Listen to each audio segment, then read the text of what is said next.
Ukraine has begun to implement its recently announced ban on Russian websites VK, Yandex, and Mail.ru, among others. The decision has faced international criticism, but Ukrainian President Petro Poroshenko was clear that he sees the ban as a way to combat Russia's hybrid war in the country. For 3 years, Ukraine has lived in a state of war against our independence from the side of the Russian Federation. For Russians, an important part of that aggression is hybrid war, which includes Russian information warfare.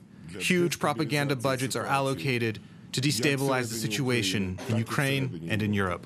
Oleksandr Turchinov, who served as Ukraine's acting president after the 2014 Euromaidan revolution, echoed Poroshenko's sentiment. He argued that the websites were being abused by Russian intelligence agencies.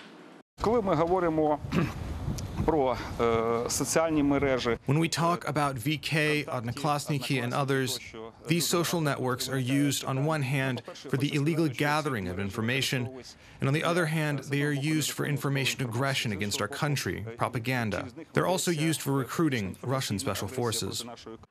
Ukrainian officials have quickly run into a problem. It's one thing to ban websites, but actually implementing the ban is another thing entirely. And some experts are doubting that it can actually be effectively done.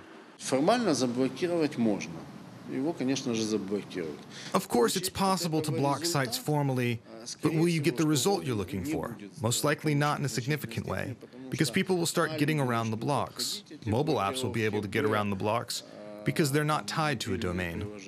Then, of course, there's the reaction of average Ukrainians, which has been mixed at best. Of course, I see it negatively. We're upset. This violates our rights.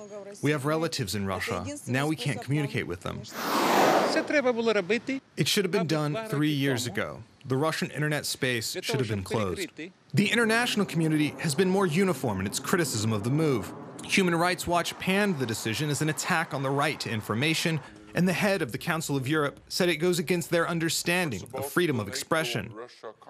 And as Ukraine continues to toe the line of championing European values and protecting national security, each new step will garner a bigger and bigger spotlight.